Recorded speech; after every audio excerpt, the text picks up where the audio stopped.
Veterinarian Gregg Adams wants to probe the deepest mysteries of fertility. We're getting pretty good depth.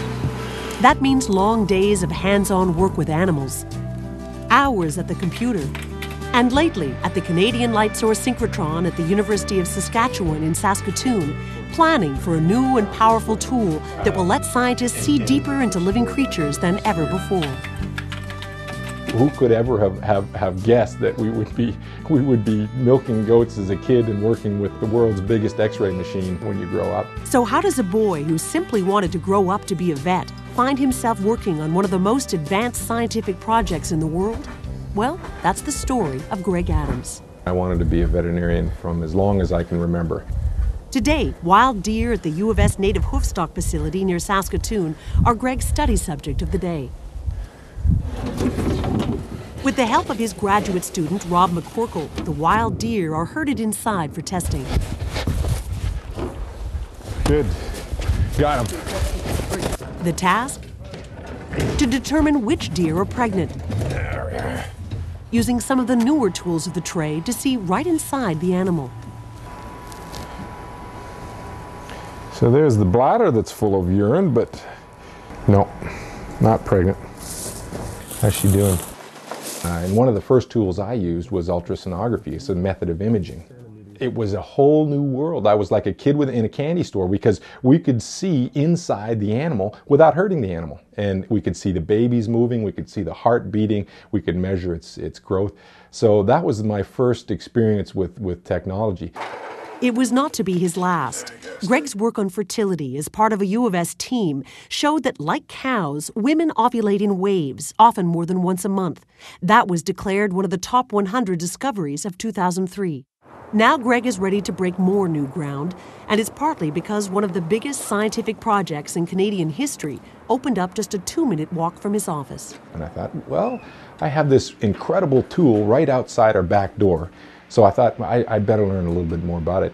What he learned was the potential of the synchrotron to open up research in an almost limitless range of fields. That's because a synchrotron has multiple beam lines, carrying beams of light that can be dedicated to different research areas.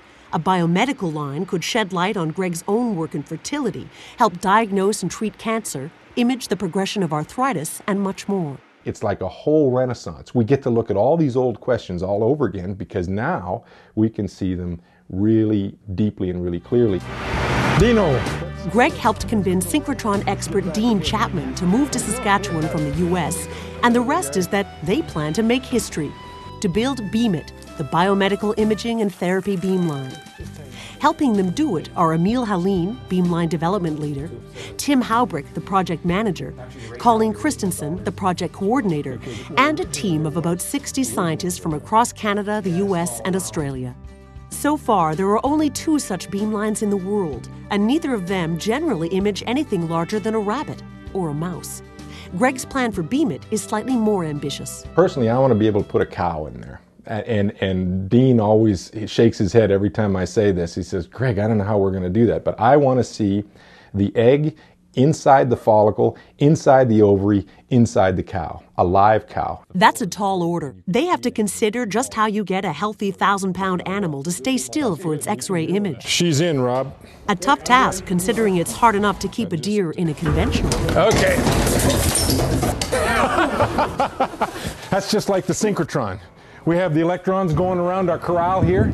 We let some out here, turn them bend, make photons, and fire right down our biomedical imaging and therapy beamline. What do you think? The plan is for BEAMIT to be ready sometime in 2007. And while there have been times it seemed like an impossible task, that's never mattered to Gregg. You know, some people are motivated by different things, and I think when I hear can't, then I just want to do it then. And Gregg's enthusiasm is spreading. Definitely going to put a cow in this thing, yes. And a horse. And a llama. It seems one thing is as clear as synchrotron light. BEAMIT at the Canadian Light Source Synchrotron in Saskatoon is going to happen. Gregg Adams can already see it. The biomedical imaging therapy beamline is going to be right out the front and shine off in that direction. For Research News at the University of Saskatchewan, I'm Jennifer Weber.